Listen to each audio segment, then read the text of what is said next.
Hello, I'm Isaac Hayes III, founder and CEO of Fanbase, and I'm here with a very important message. We are at a turning point in the Black community where we must have equity in the apps we use that scale to billions of dollars. But this time, we own the infrastructure, we own the culture, and we shape the future. And Fanbase is the future.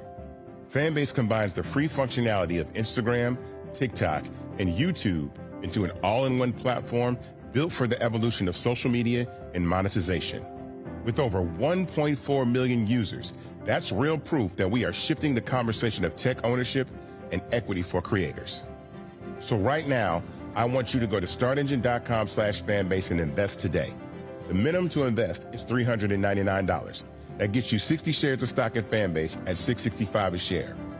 This marks a turning point in Black ownership of social media. If we don't take this opportunity to own social media right now, we will always be customers to our own creations. And that can't go on. So once again, go to startengine.com/fanbase and invest today. We must own the platforms where our voices live, our stories matter, and where our culture drives the world. Thank you.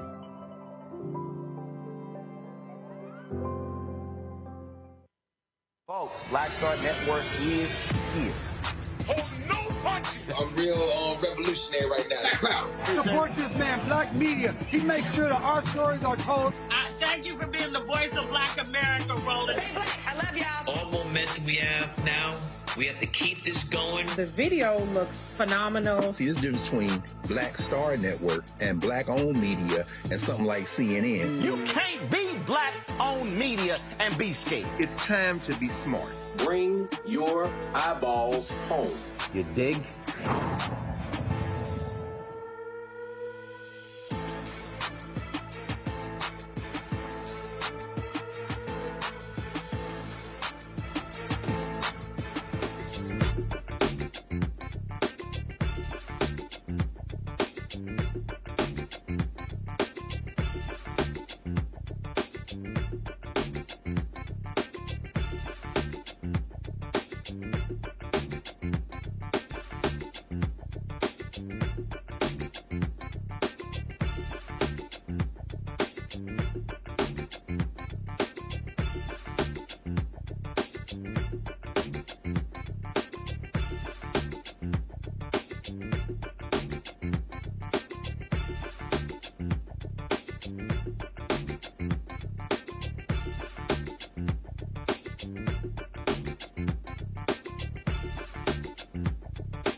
Hey, folks, today's Monday, December 1st, 2025. Coming up on Roland Martin Unfiltered, streaming live on the Black Star Network. We're here in Atlanta for the Global Hope Forum 2025. It kicks off tonight in just an hour. It's going to be talking about crypto, Bitcoin, all the digital currencies.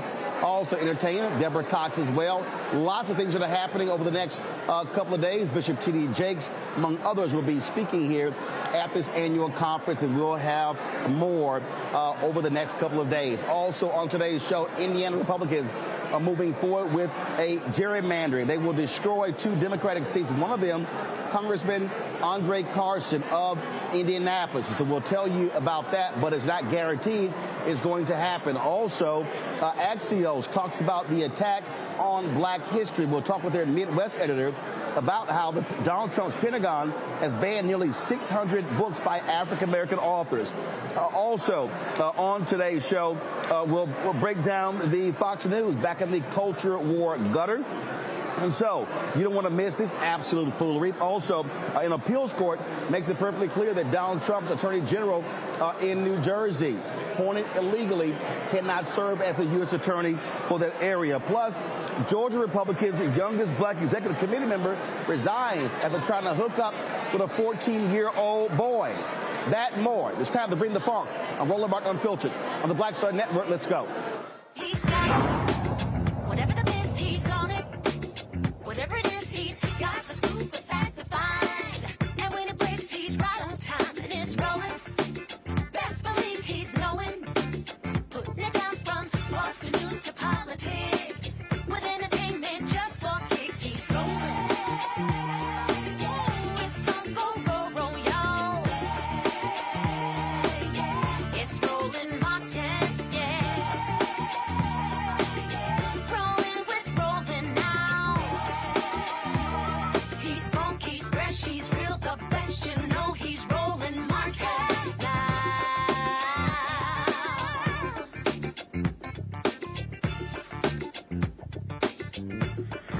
Martin.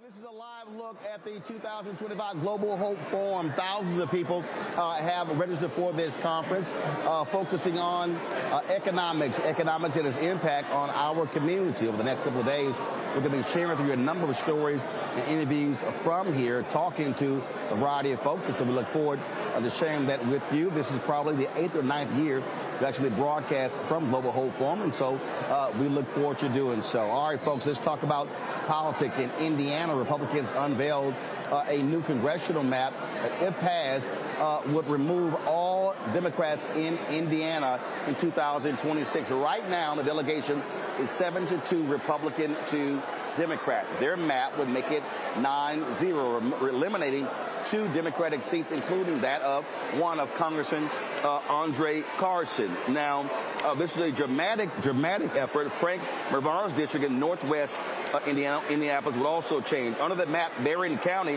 which includes Indianapolis, is a major Democratic stronghold, will be divided into 4 districts to dilute both Democratic and black voting power. Remember, Republicans in Tennessee did the exact same thing with Nashville. The most significant political change in the 2021 congressional map struck by Republicans as the 2020 census strengthened the GOP's hold on central Indiana's 5th district. Joining me now from Hammond, Indiana, is State Representative Carolyn Jackson, Vice Chair of the Indiana Black Legislative Caucus.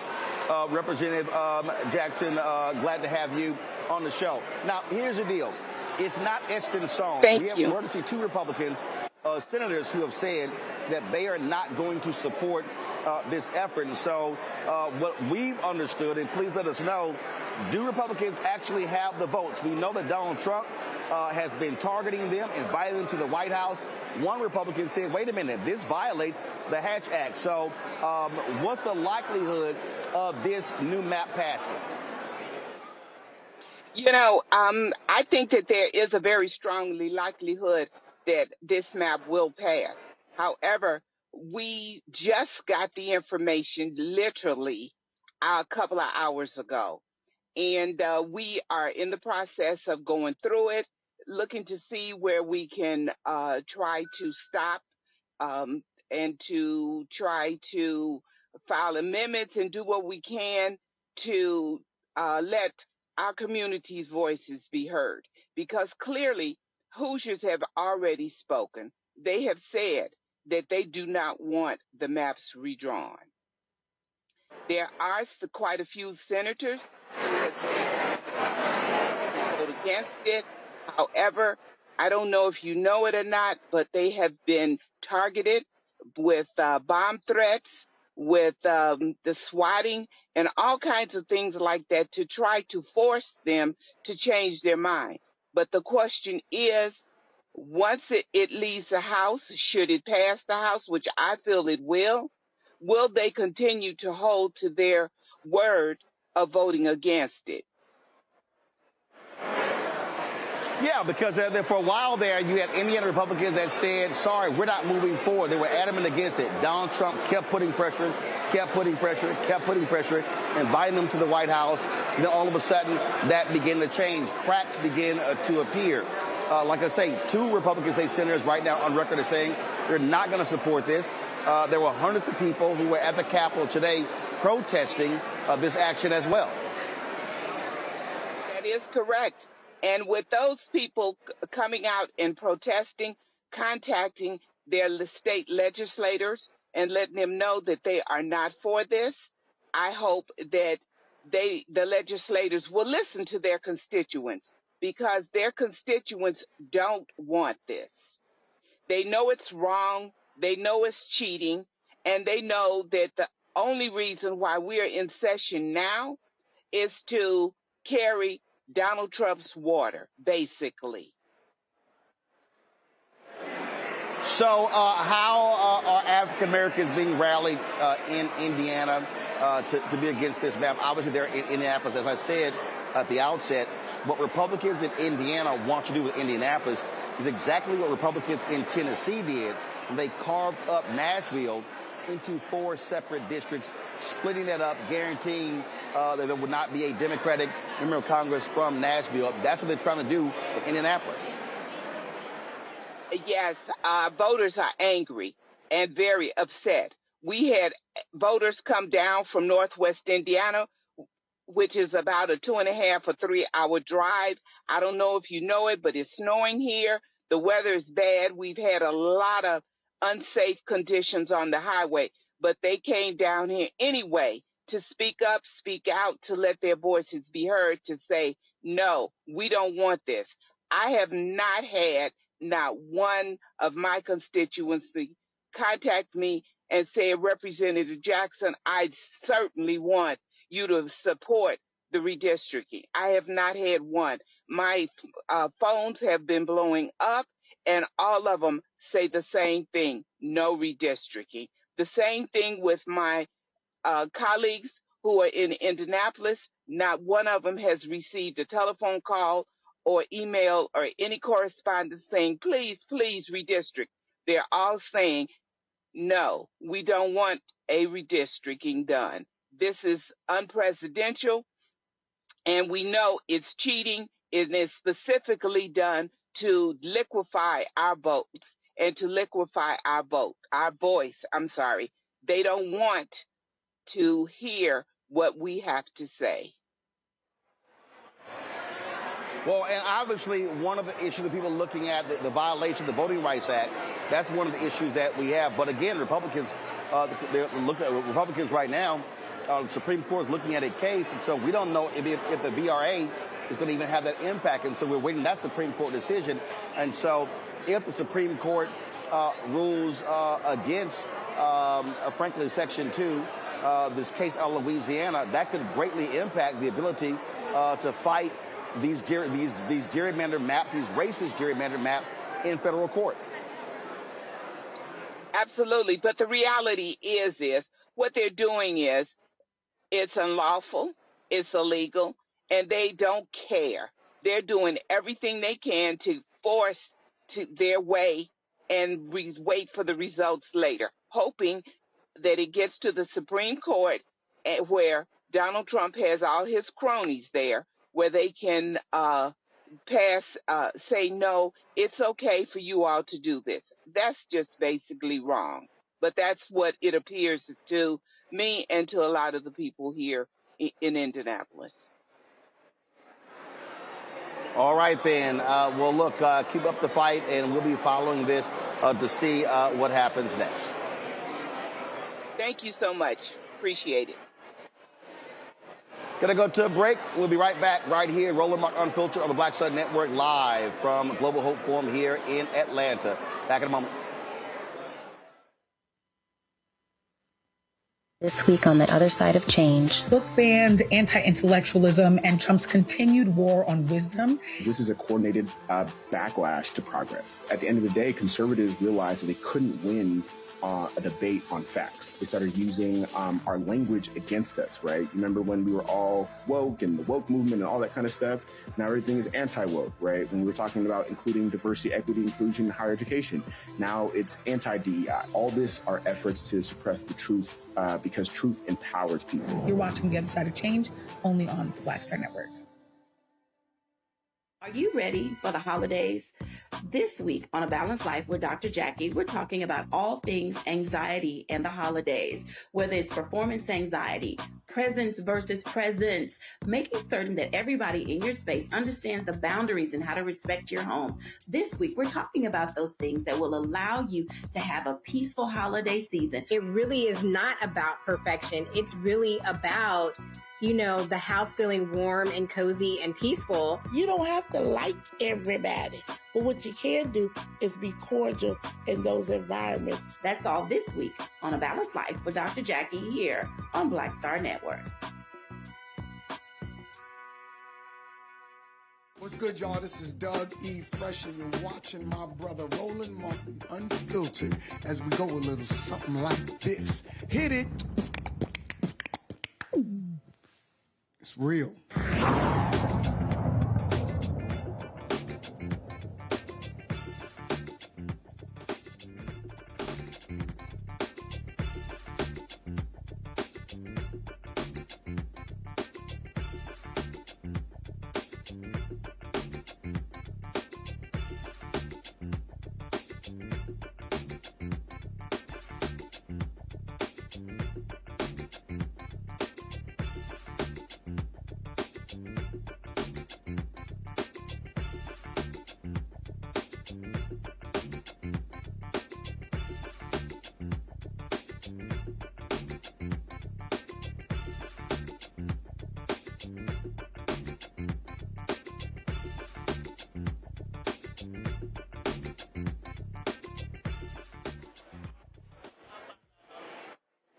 All right, folks, want to bring up our panel joining us today on the show. Cameron Trimble. Cameron, of course, formerly worked in the Biden administration, digital director there. CEO, Hip Politics Media. Also, Thelma Lawyer Bay Anderson, author of Shut Up and Prosecute. Glad to have both of you on the show. First of all, Cameron, I'll start with you. I mean, this is a clear battle.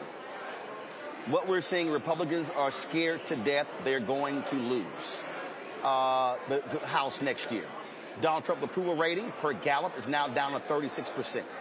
And so their whole deal is they got to steal as many seats, create as many Republican seats as possible, because they think they're going to lose anywhere from 10 to 15 seats next year. That's what this is all about. And Democrats have to fight this tooth and nail. The problem that we still have is this right-wing Supreme Court. Yes, hearing about what's happening in Indiana, and just for full disclosure, I'm highly connected to both of those seats. My parents actually live in the district represented by Andre Carson, and have worked with him for years. And we actually worked on some ads and stuff up in Northwest Indiana for Frank Marvan, which includes Gary, Indiana, obviously a place many people know as the home of the Jacksons.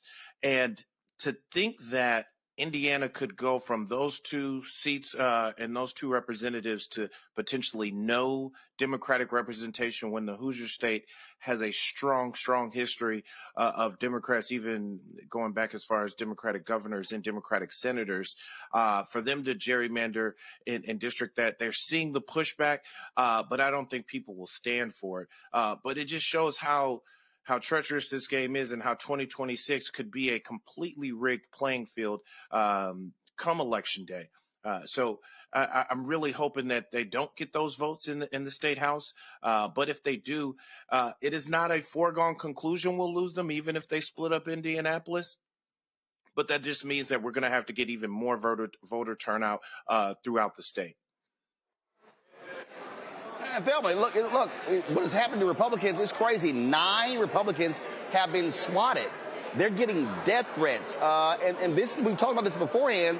Republicans, a lot of them are scared to death of Donald Trump and his MAGA supporters because this is the kind of heinous actions that they will do. They will literally threaten the lives of these people if they don't do what Donald Trump wants them to do.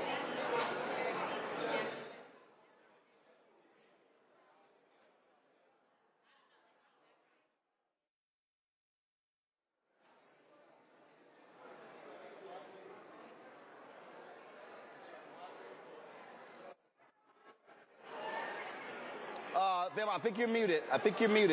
Unmute your mic.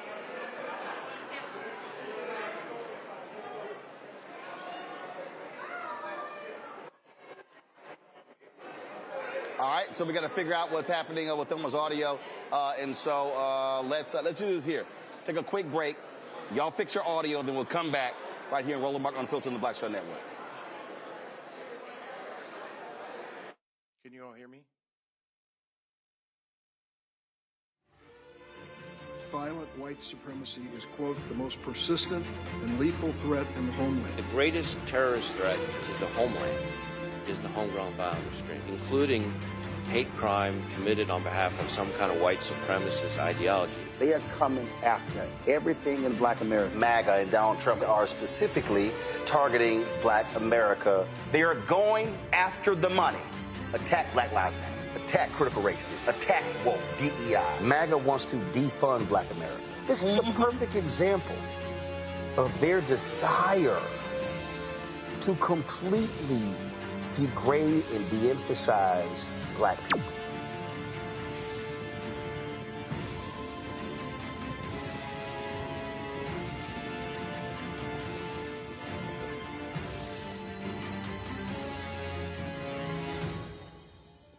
Next on the Black Table with me, Greg Carr.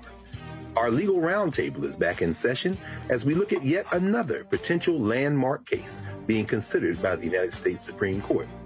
This one is called 303 Creative versus Alennis and may be the most important and far-reaching First Amendment, that is freedom of speech, case of our time. It could, depending on how the court rules, open the door for a return of Jim Crow segregation laws. It's true. If you say we can discriminate against one, you're saying we can discriminate against all. That's on the next Black Table. Don't miss it. Right here on the Black Star Network. Hey, yo, what's up? This is Mr. Dalvin right here. What's up? This is KC. Sitting here representing the JODECI. That's Jodeci. Right here on Roland Martin Unfiltered.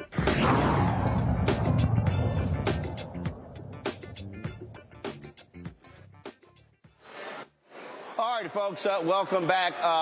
So, Thelma, Lawyer Bay Anderson, do we have your audio? Hopefully it's working now.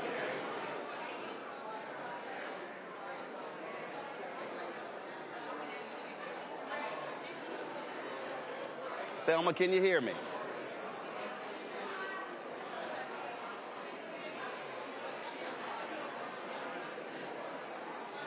Okay, guys, I need to know guys, I need a shot of Thelma.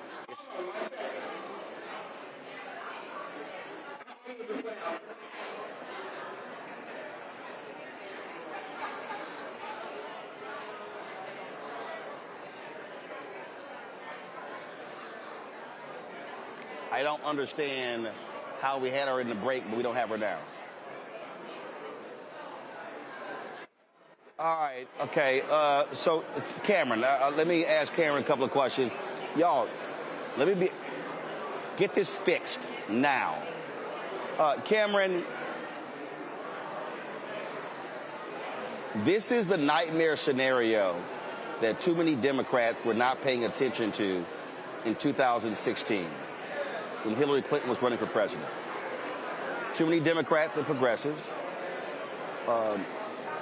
ignored the critically important, how important the Supreme Court was. And they downplayed it. Now, all of a sudden, they're now seeing what happens when you have a right-wing Supreme Court, a 6-3 majority, 5 that are hardcore right-wing, really 6, and the rolling back of rights could have a devastating impact for the next 50 years. This is what people need to understand.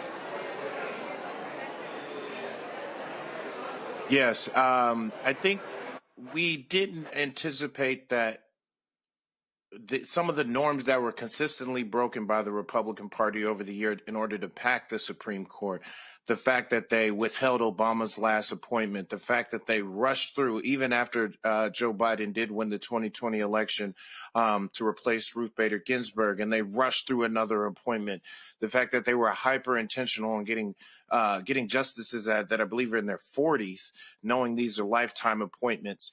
And then I'm even hearing that they may potentially be pressuring some of the older justices now to try to get them rotated out during Donald Trump's tenure. Here in that it's a funny day when Chief Justice Roberts seems like the most moderate conservative on the court, but they are consistently rubber stamping so many different rights and so many different things that we just didn't think were, quite frankly. And also, Roland, the nightmare scenario for, I think, Democrats and just actually free voters around the country is that we don't really pay attention to these state legislatures. We have not had our 10 and 20-year state legislator strategy to really understand that so much power is being pushed back into the states where one party disproportionately controls that power around the country. So when something like this happens in Indiana, where I'm sure it is not a 9-0 Republican to Democrat in terms of makeup of the state, it feels like that way. And now so many voters don't feel represented or don't feel like they can have their vote is going to count as much because they won't have the adequate representation they need throughout the state. So this is something that we need to, and I would say the Democratic Party, but also just independents and just voters around the country need to pay attention to and prepare for our next 5, 10, 15 years state level strategy all the way up to the Supreme Court. All right, Thelma, do we now have your audio? I believe so. Finally, it's fixed. All right, the question I specifically asked you is that this is an issue Republicans are facing. MAGA, the people are crazy and deranged. Republicans in Indiana, they've been swatted. They've gotten death threats. And these folks who support Donald Trump, this is how they're going to conduct themselves. And hopefully you're going to have some Indiana Republican senators who have the guts to stand up and say, no, we're not going to bow down to these fascists.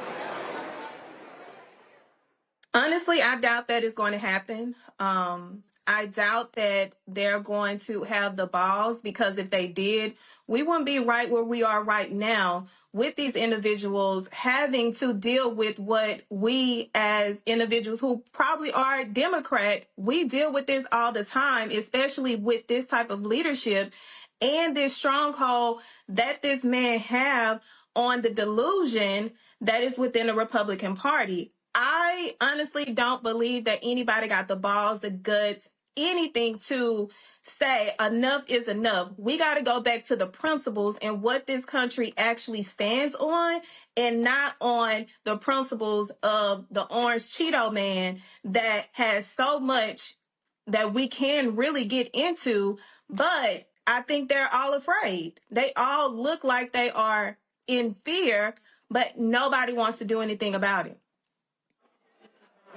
But also, Thelma, I think this is where Democrats have to understand they have to play hardball. They have to understand that this is about power.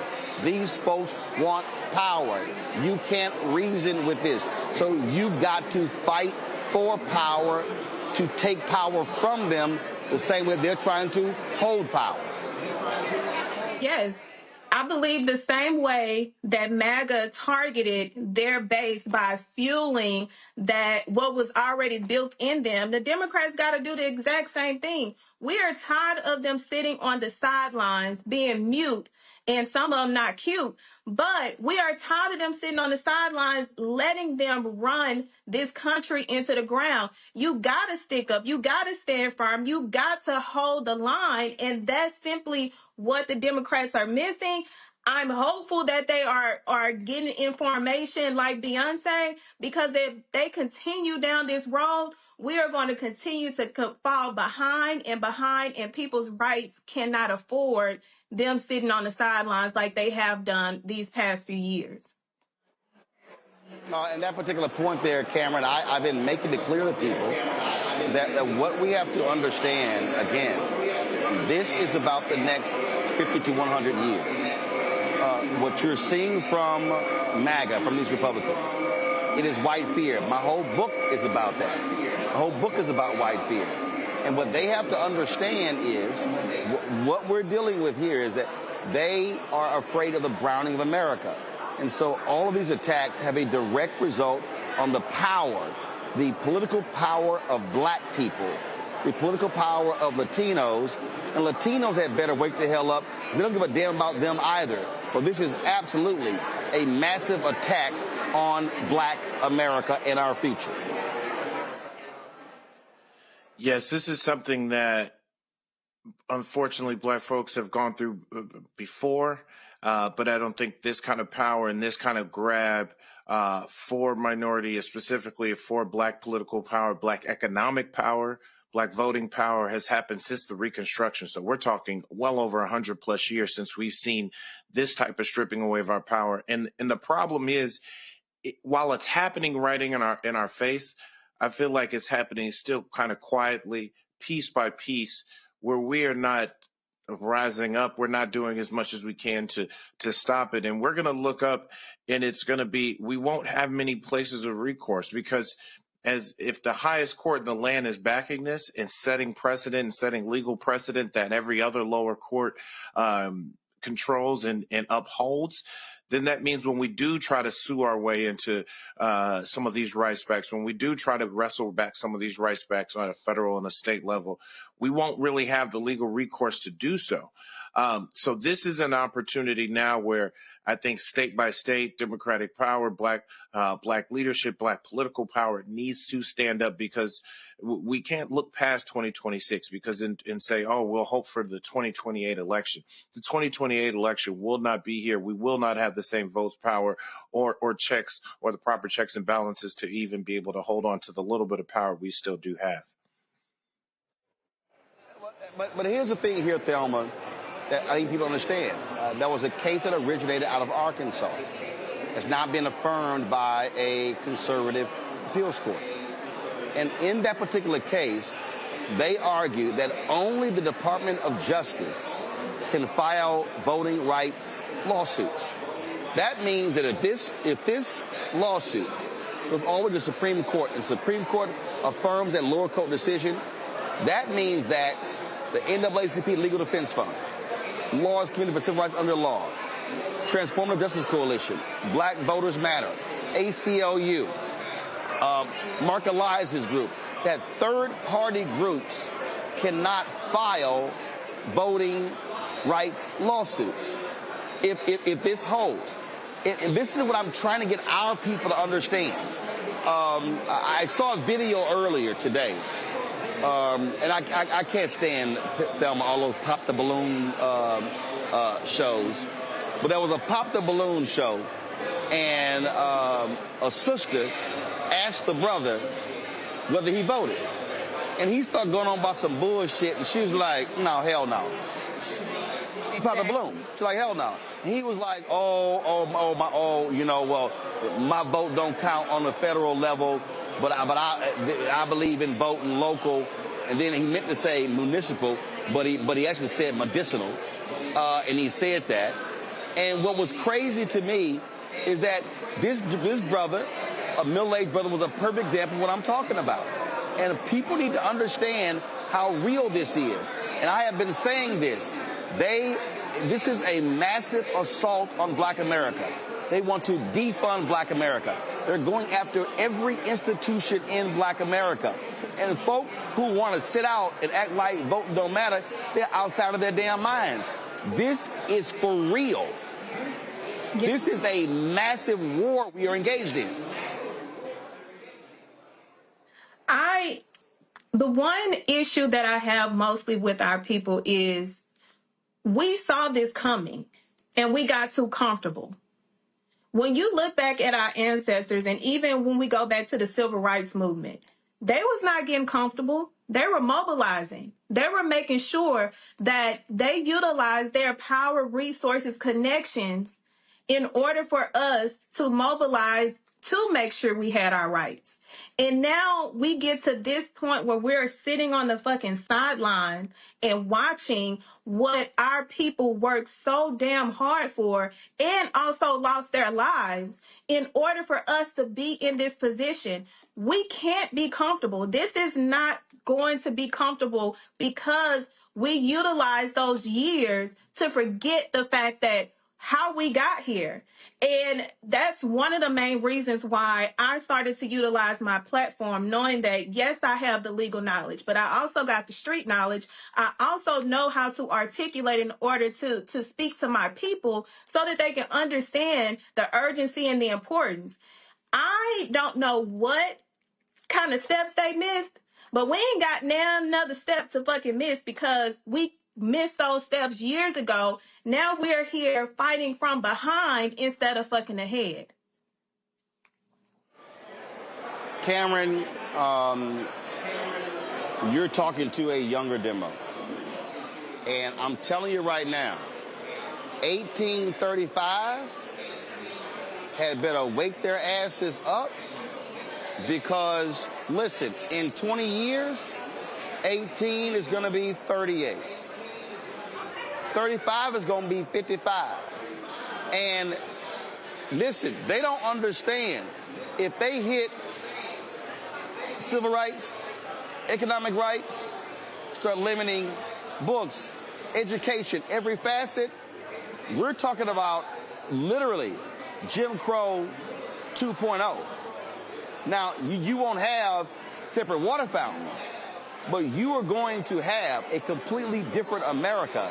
And it's going to be a hell of a lot harder to advance in that America if folk don't wake up. And I'm telling you, I hope, I pray with this midterm elections, we see a massive, massive turnout. I'm talking about turnout akin to how black people voted after the 65 Voting Rights Act. Because all these people, they do not understand the execution of Project 2025. They do not understand how serious these folks are about limiting and getting rid of nearly everything that has advanced Black America over the last 60 years. I'm glad you brought that up, Roland. Like that 18 to 25 are really 17 to 35 because those folks that are going to turn 18 and be eligible to vote in next year's elections. Here's the thing, though. We've got to meet people where they are. As much as we who are in the political bubble, these are who are a little more civically engaged, folks who are in their 30s, 40s, 50s and older, who've seen how these rights have shifted, understand and often understand the power of voting. That is why older demographics usually vote in larger chunks. But I've talked to so many young, especially young Black men and young Latino men of color who say, hey, under Donald Trump, under Barack Obama, the hood was still the same. So we've got to still give people and meet them where they are to let them know what is at stake. And I think that is where we can't take for granted and say and scare people into saying, America's going to get so much worse for it. It's pretty bad for so many folks already. They don't see those paths to economic leadership. They don't see those paths to making money. They don't see those paths to successful careers. And they see those things dwindling and dwindling. And then you layer that on with social media and how many different things are there to distract our attention. You mentioned the balloon game, all these different things that are popping up and competing for our attention. It's easy for folks to get caught into a malaise of entertainment on their phone and not understand the power of why they need to vote, and not just them vote, and empower their entire crew to go out and vote, empower their homies and their homegirls to go out and vote. We've got to really educate people on what's at stake, and as bad as things may be now, or people may perceive them to be, how much worse they can be. Because you often hear like, this is going to be the most important election of our lifetime. You can only say that to people, but so often.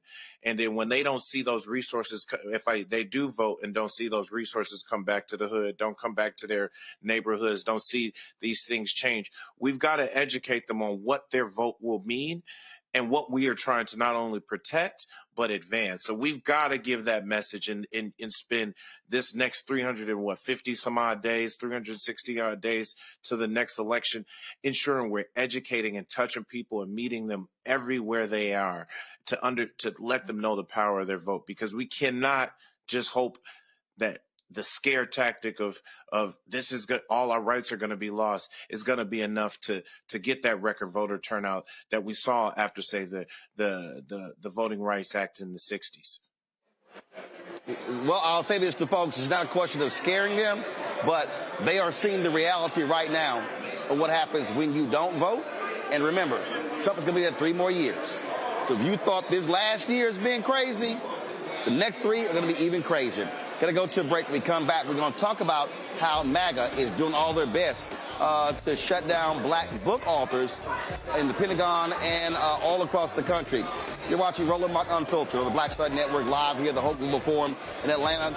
Support the work that we do, folks. Ain't nobody else doing what we do every single day, 5 days a week. Speaking of Black America, if you want to contribute to us via Cash App, use the Stripe QR code. You see it right here in the bottom left-hand corner. PayPal is R Martin Unfiltered. Venmo's RM Unfiltered. Zelle, Roland at RolandSMartin.com. Roland at RolandMartinUnfiltered.com. Checks and money order. Make it payable to Roland Martin Unfiltered. P.O. Box 57196, Washington, D.C. 20037-0196. Back in a moment.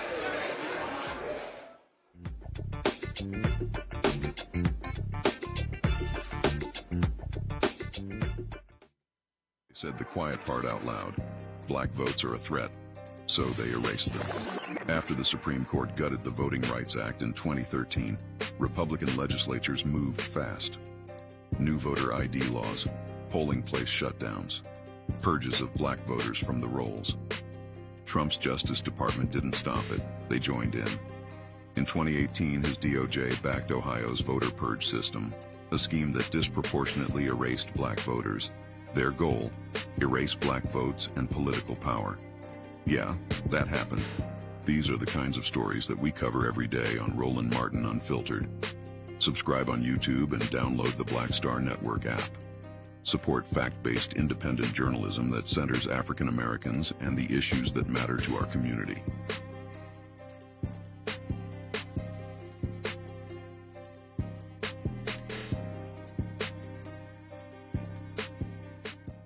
This week on the other side of change. Book bans, anti-intellectualism, and Trump's continued war on wisdom. This is a coordinated backlash to progress. At the end of the day, conservatives realized that they couldn't win a debate on facts. They started using our language against us, right? Remember when we were all woke and the woke movement and all that kind of stuff?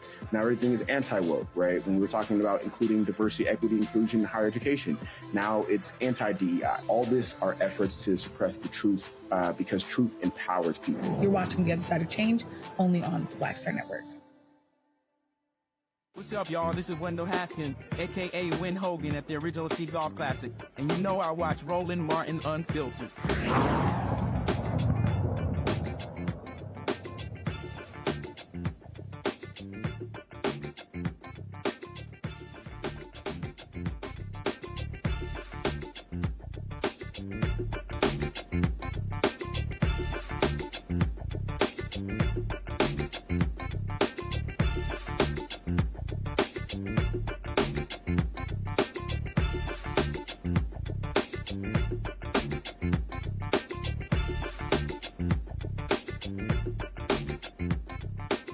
Global Forum in Atlanta right now. Pastor Jamal Bryant is speaking.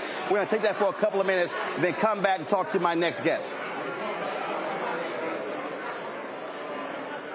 From another message. Give her some love, y'all.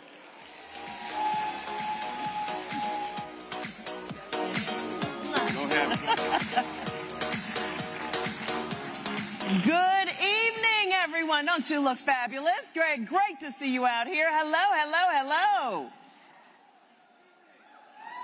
Wow. This has grown to a marvelous event. We have an amazing evening planned for you tonight. So I hope you are ready. And don't leave early, because we have Grammy-nominated performer, the one and only Ms. Deborah Cox, here to perform for us later this evening. And we've got some other stars here waiting for you tonight as well. So let's get you started. Hard to agree on a lot of things these days. One thing we share is the need for a safe, affordable place to live, maybe even a wonderful place to own someday. Owning a home is still the number one way many Americans build wealth for. All right, folks, we're going to go back into the room. We're going to be going back in and out, but let's talk about our next story. It's been a slow but gradual process for the MAGA movement to eliminate not just laws, but they also want to attack the education. Now, remember, if you get rid of the information, then you could truly impact people. Axios published an article titled "America Stares Down the Erasure of Black History and Progress," which examines the unprecedented rollback of civil rights advancements. Managing editor Delano Massey joins us from Atlanta. Delano, glad to have you here. And just take folks through how widespread this is. I've been saying for months that MAGA wants to defund Black America, that they're attacking every aspect of Black America. Walk folks through what you laid out in your story. Yeah, Roland, thank you for having me on to have the opportunity to talk about this. This is something that I think a lot of people have been watching since the beginning of this year, probably in the last 8 months. But Onyx Impact actually was able to quantify it, and they took the things that we might have been talking about anecdotally, and they put this all in one place. So we were able to see that there are certainly cuts that have been happening to HBCUs and minority institutions to the tune of $3.4 billion, and it breaks down in different things, including research and data sets. So what they looked at was some of the cuts that were made to sickle cell, and as you know, that disproportionately affects Black people. We also noted in there that, Black maternity, mortality, Black men in cancer research. So those were some of the things that were eliminated. 591 authors that were mostly Black. And you have people like Toni Morrison or Ibram, whose books have been routinely listed as being blackballed or being on those lists, and to a record number of books that have been banned. Looking at minority businesses and the effects of unemployment, especially as it pertains to Black women. So what we tried to do is look at this full report and then break that down so that people could really understand the things that have happened systemically over the last several months. And now, one of the things that really jumps out, again, the attacks on books, education, what's happening in the Pentagon, how they've been getting rid of all of these Black book authors. And again, I keep saying, I go back to George Floyd, the death of George Floyd. And they said we're going to attack Black Lives Matter in 2021. It was woke in 2022. It was CRT. 2023, it was woke. 2024 is DEI. And so what you are seeing this constant attack on Blackness in every aspect whatsoever. Yeah, I mean, this is ultimately what the researchers with Onyx Impact had discovered. Some of the things that we know sort of anecdotally that have been happening, the push to eliminate diversity, equity, and inclusion initiatives and programming, whether it was in the schools, whether it was in federal businesses, the museums, et cetera. They were able to basically to pinpoint that some of this has been the weaponization of DEI, similar to woke, and as you mentioned, critical race theory or CRT.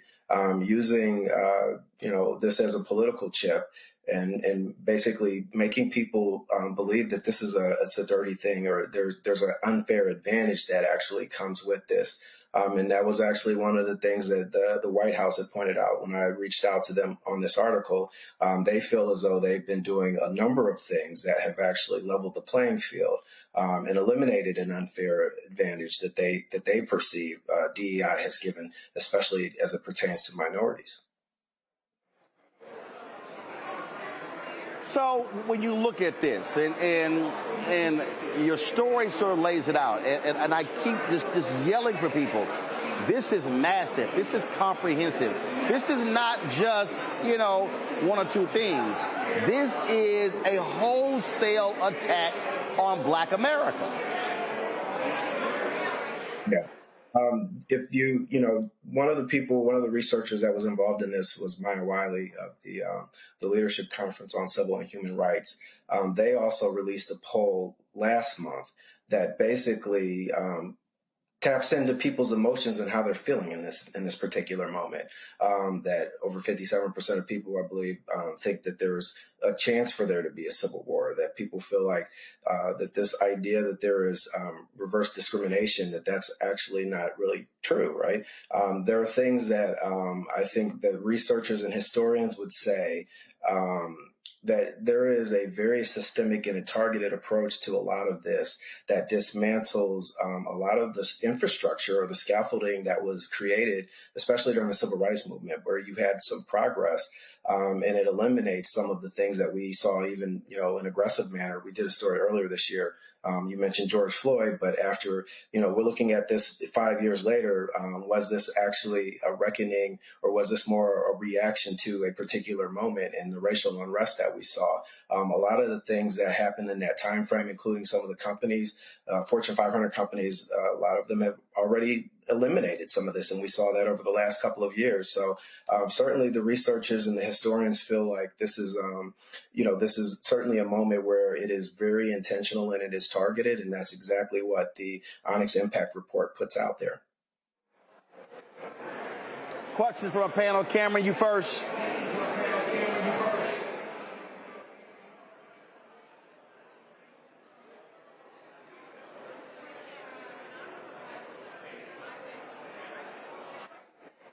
Cameron, turn your mic on. Cameron, turn your mic on. Good. I don't know why I gotta keep Roland. reminding all y'all. Damn. Later, man. It's good seeing you, man, and good to read your story. Like I said, your story was eye-opening and caused me to kind of even continue to dive a little bit deeper into some of this. But the most important thing I think that you touched upon was the erasure and the removal of so much data. And I think what people don't realize is that when they hear reports about how Black progress may be stopped, when you start talking about the sickle cell and all the different health reporting, so much data is being taken off these websites. And I think you mentioned in the report, not all of it has been replaced.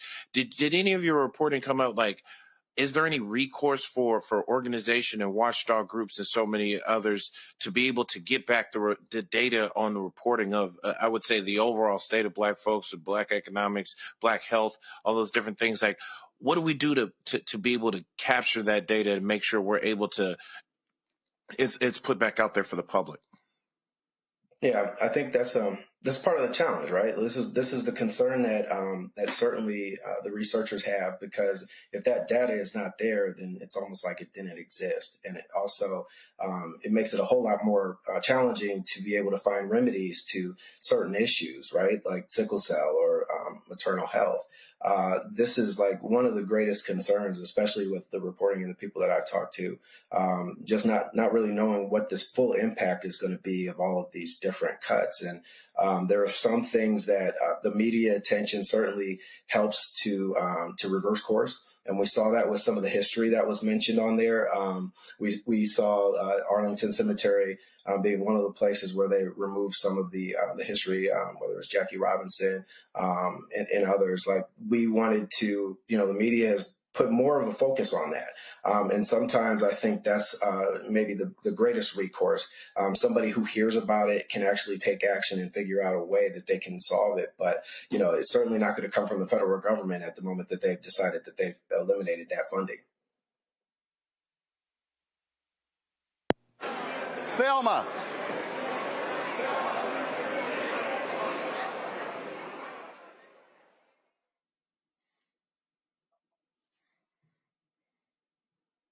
Thelma, is your mic on? Man, y'all gonna keep these microphones on. I keep telling you. We millennials. We only. Hey, I don't want, listen, you know what? I'm gonna tell you right now. What's that mean? Hey, now I'm gonna tell you right now. Henry, remember this. We were in Atlanta, and that was a judge here, and she had a staffer who was millennial, and she was like, Judge, why you always best dog a millennial? Because y'all do millennial shit. Yeah. So millennials and Gen Z, listen, damn it, I'm Gen X, and turn the damn microphone on. Now go ahead and ask your question, Delano. Hi, Delano. One of the questions that I have, because as of recent, I have been diving more into the history of our people as far as in the legal aspect of it all. I know there's a location, one specific, the Equal Justice Initiative Museum, that when I went, it blew my mind. And I've been back more than one time.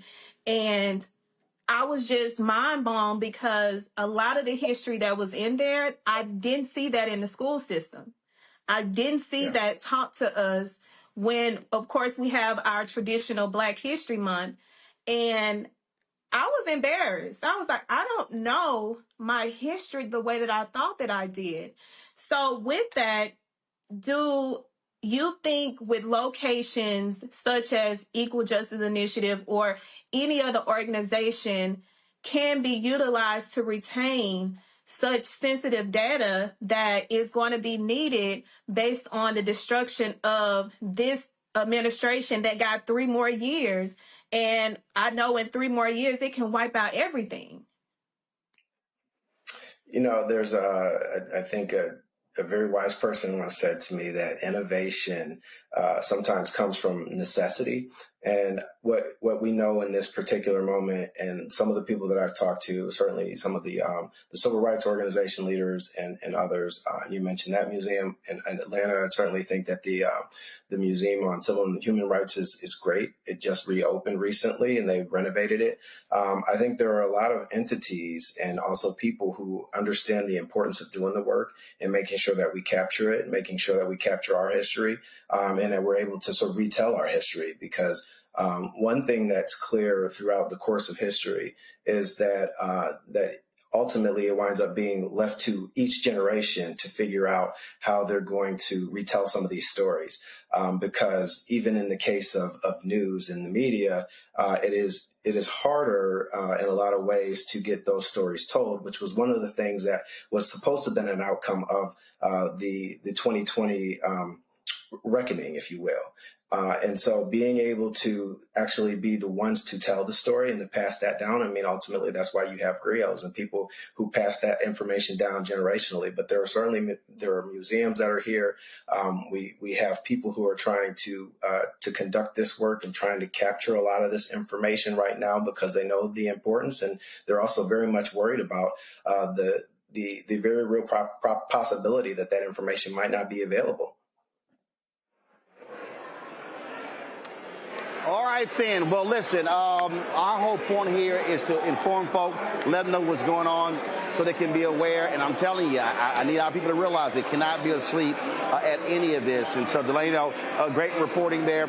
Folks, go to Axios.com to check out Delano's report. Also, we'll link to Keenan, you know you're watching. We'll be sure to put a link to Delano's story on BlackStarNetwork.com. And so, folks, if you go to BlackStarNetwork.com, you'll be able to see Delano's story, click through it to actually read his story. Delano, I appreciate it. Thanks a lot. Thank you. Appreciate you.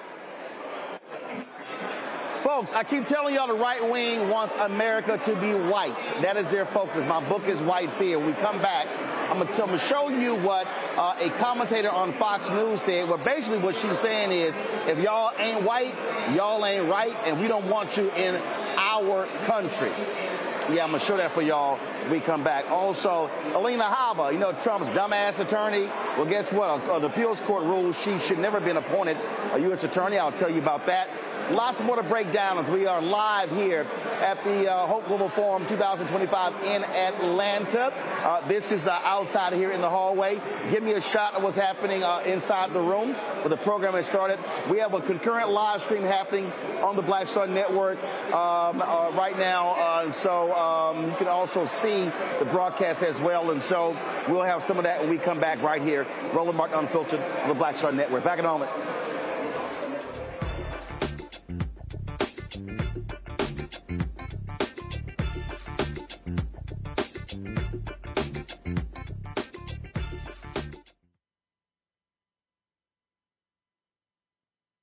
Next on the Black Table with me, Greg Carson.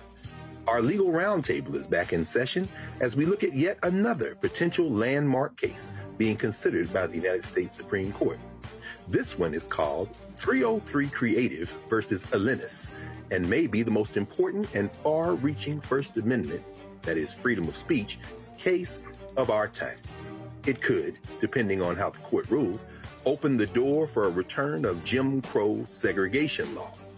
It's true. If you say we can discriminate against one, you're saying we can discriminate against all. That's on the next Black Table. Don't miss it. Right here on the Black Star Network. This week on the other side of change. Book bans, anti-intellectualism, and Trump's continued war on wisdom. This is a coordinated backlash to progress. At the end of the day, conservatives realized that they couldn't win a debate on facts. They started using our language against us, right? Remember when we were all woke and the woke movement and all that kind of stuff? Now everything is anti-woke, right? When we were talking about including diversity, equity, inclusion, higher education, now it's anti-DEI. All this are efforts to suppress the truth because truth empowers people. You're watching The Other Side of Change only on the Black Star Network. Hello, hello, hello. I'm Jerry Johnson from Harlem on Prime, and you're watching the Black Star Network.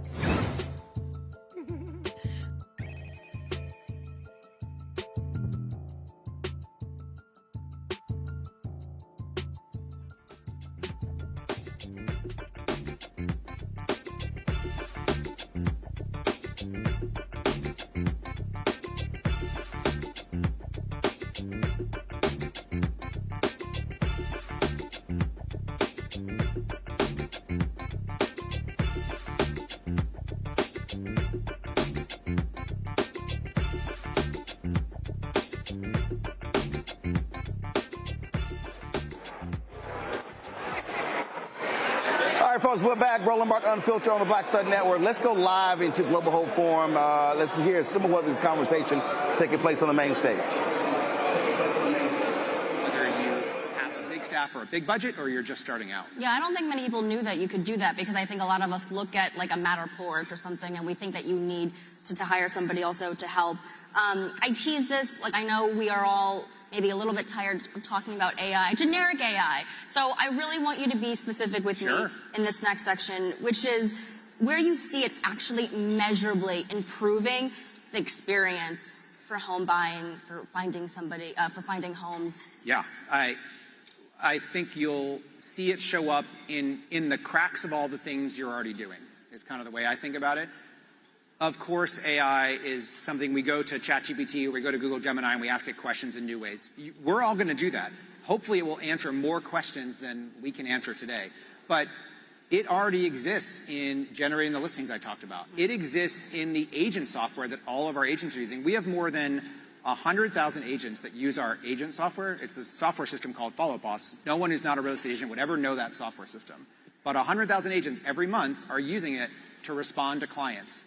It summarizes every one of their calls now. It summarizes their history so they don't forget things. It reminds them of appointments and it schedules appointments for them. So it's making them more efficient. It's making them do a better job because who wants to spend their day on a checklist? They want to spend their day consulting with clients, doing research for clients, helping clients prepare offers. So that's live today. And many buyers, sellers, renters would never see it, but it's powering the real estate experience right now. And I imagine that as this improves, this is what you talked about earlier, which is you see the relationship between Zillow, the platform, and the agents getting closer and closer, strengthening that through technology. If you ask any real estate agent, do they want to spend their time on a checklist in software, or do they want to spend their time talking to their customers, learning what they want, trying to win an offer, trying to win a negotiation? They're going to pick the latter, right? Every one of them. So if we can build software that does the former, that does the busy work, they get to do the people work.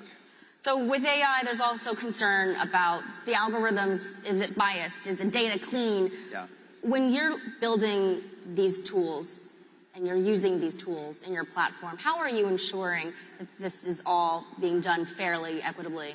It's really important to build AI responsibly. I would make that statement broadly, but I'll definitely make that statement for real estate. And we've learned that in working with a lot of the big players in AI from the beginning. Early on, we worked with OpenAI and Google on integrations and helping them answer real estate questions to show them how quickly you could ask an LLM a question that would answer with a fair housing violation. It would answer with something that just violates fair housing laws because it hadn't been trained.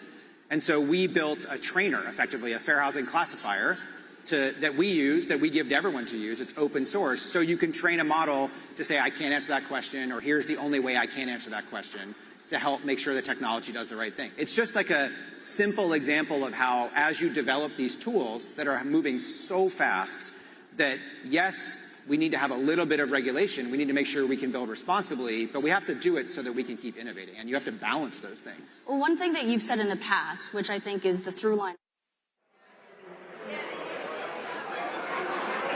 All right, folks, if you want to see the live stream, simply go to Black Star Network, our app, also go to our YouTube channel. All right, folks, I have been telling y'all that white folks in this country about white fear. They cannot handle the browning of America.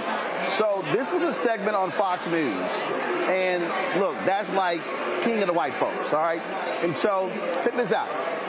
They question whether certain cultures actually belong in America at all. So commentator Kaylee McGee White. Oh, that's a great last name, Kaylee McGee White. Here we go.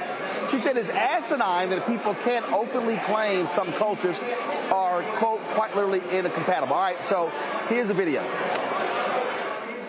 We do not have any obligation whatsoever to anyone to allow them entry into our country and to all of the benefits that offers. We don't have any obligation to do that. And quite frankly, it's asinine that we can't have a realistic policy conversation about how certain cultures are quite literally incompatible with ours. It should be okay to say that. And more importantly, it should be okay to base our immigration policy on that. So I'm glad that President Trump is taking some steps in that direction because it is a long time coming. All right, so let me unpack that, all right? So what you're now seeing, you're seeing this in the United States, and you're seeing this, the same white folks in European countries. It's now becoming a reality to them that they stop screwing and they stop having kids, and you cannot have a future if you don't have people. So what is the most populous and the fastest growing continent? It's Africa. Okay, average age is 17. All right, so when you talk about the future, where do you think people are going to be coming from? So Elon Musk is constantly tweeting about the birth rates, the falling birth rates. He is flat out infatuated with the falling birth rates. Why? Because it's white people.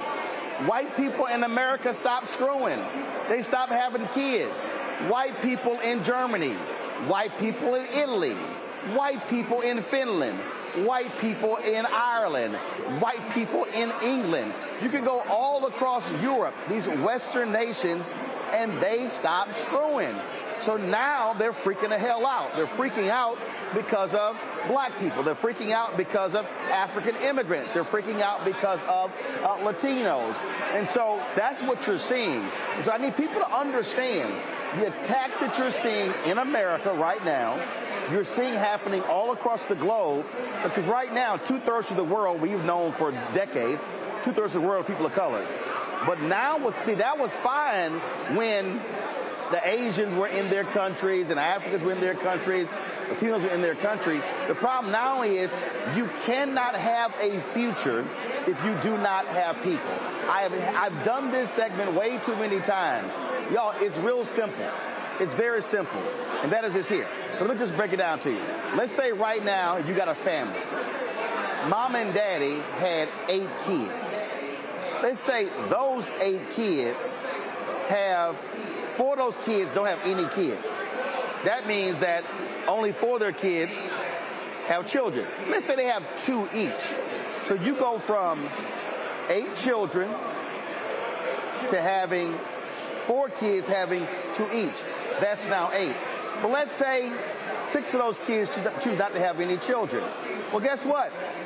Your bloodline is going to actually decline, because if you have a decreased birth rate, you're not going to have a family lineage.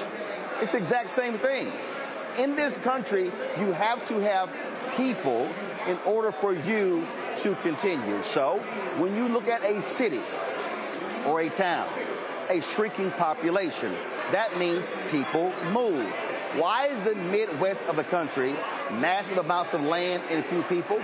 Because you no longer have manufacturing jobs in those places. So if you grew up with a manufacturing plant in your small town of Iowa, Indiana, Illinois, Wisconsin, Pennsylvania, Michigan, Ohio, those Rust Belt states, now all of a sudden manufacturing plant leaves. If you're a kid in that particular town, you ain't staying in your town because ain't no jobs in your town. So you're going to move somewhere else. What then happens? You're not replacing the population. All right, maybe a lot of y'all don't understand. Let me explain it to you from a church. When you actually run into a preacher, and a preacher says, oh, I have 10,000 members. That's not really how real preachers count their population. A real preacher doesn't count individuals. A real preacher counts families. Families mean future growth. And so when a preacher says we have 2,500 families, what then happens? Mom, dad, at a church, they have kids. Kids are Christian in that particular church. What do they have? They have graduations. They go to college.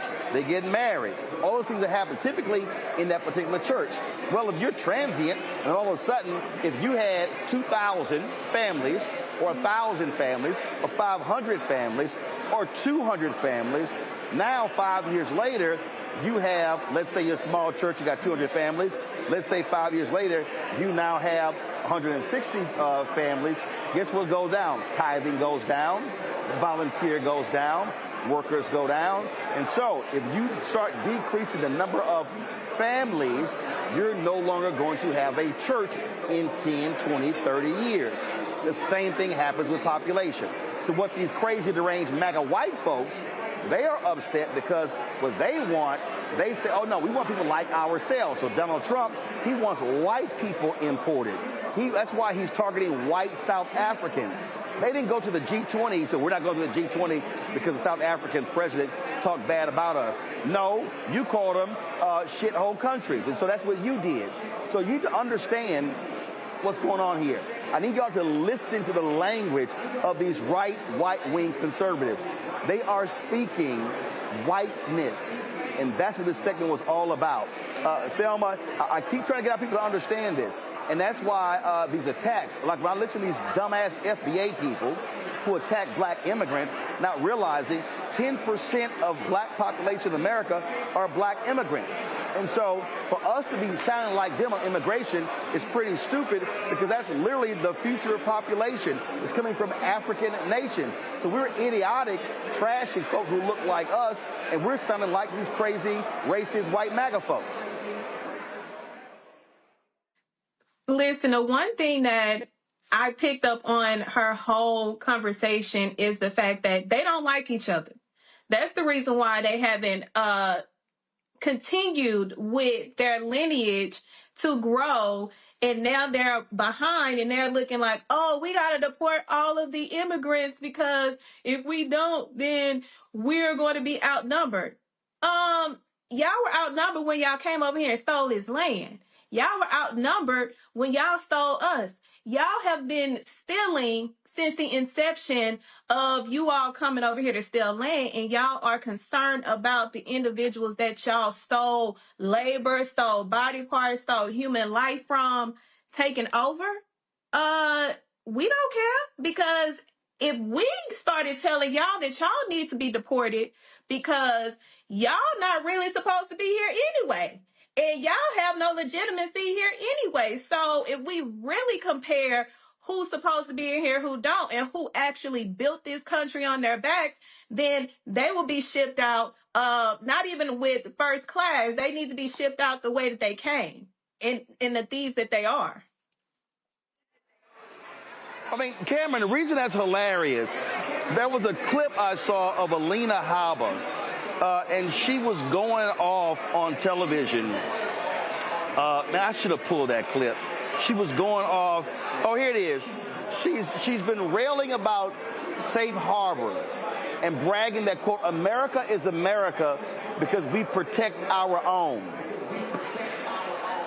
This heifer's parents fled to America from Iran. I mean, it's amazing. You take Stephen Miller.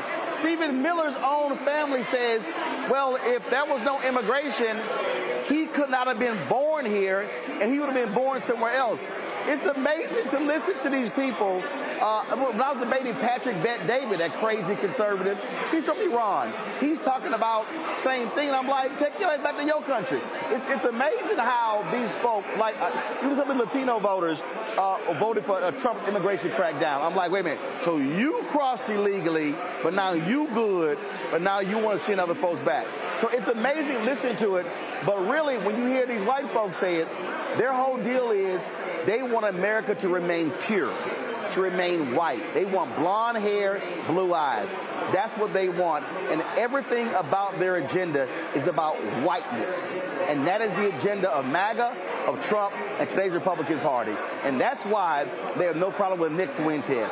That's why they have no problem with racists, because they know those are their voters. The great American experiment, the democratic experiment, this country and how we were set up and how we've evolved has never really been seen in modern civilization before. And I think it is built with its ugly past of, like I said, erasure of the Native Americans as well as slavery, has still continue to evolve, and our strength has been in our diversity of this country from its inception to now. When we sit here and on other segments of other shows, you talk about how our education system is becoming unaffordable, or we're dumbing our kids down and not as many people are getting educated. Where do you think the minds of the future are going to come on to power our next great American innovations, power our next great American companies? We're needing those H-1B visas to source talent from all over the world. Where do you think the diversity in our food, our culture, our language, so much of the texture, our entertainment, and so many of the great ideas, people flee to America because they think this is a place they can come and they can have that right mix of people, the right mix of laws, the right mix of protections to be able to build the next great American company that further strengthens our power as a country and for us. So I think this is, when I hear such asinine kind of comments like that about shutting our borders, where they're very overtly saying things like, we don't want black and brown folks, we don't want people from these other countries, even though that's where some of the smartest folks may come from. That's where some of the hardest working people that come from, and those that have built the texture of every city, every rural, every state in the union. It's both scary, but it's something that every true American, whether you are born here, whether you are naturalized, whether you are here on a visa, and this is just the country that as you have now made home, our diversity is our strength. And I know they see that power dwindling, and they see this is no longer this is no longer as white of an America as it used to be. But I do believe that there are so many folks that see the power in our diversity, and really believe those lines that are on the Statue of Liberty that say, "Give me your tired, your poor, your huddled masses yearning to breathe free." We've got to continue to immigrate some of the best and folks from all over the world to this great country of America. But the whole key here, Thelma, is I want our people to understand that this is policy. This is their agenda. And so we cannot be participants in the white supremacist ideology that these folks are advancing and advocating. And it's some black folks who are sounding just like these crazy-ass white folks. Listen, it always is that one or that few that is going to go against the grain and do what they see, quote unquote, their masters do and participate in the foolery of it all. And I'll be looking like, did your ancestors come to you last night to remind you how the hell you got here and what the hell they went through in order for you to even be here, to have a voice, to be able to talk so reckless that you are and be irresponsible? It bothers me to see our own people think that we are still not a part of the damn struggle.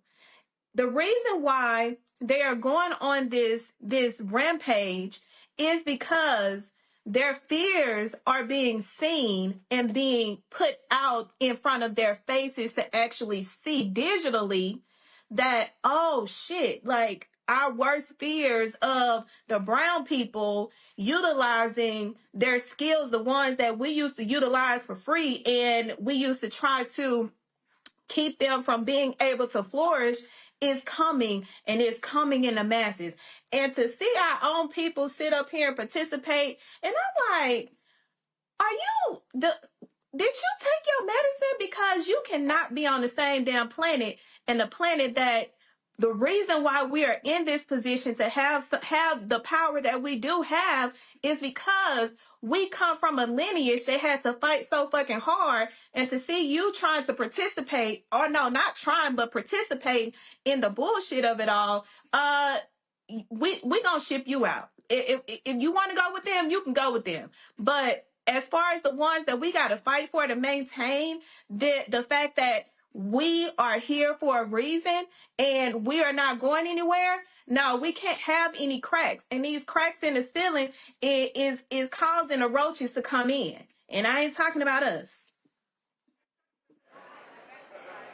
Oh, absolutely. All right, folks, 30 years ago, one D magazine article posed a question.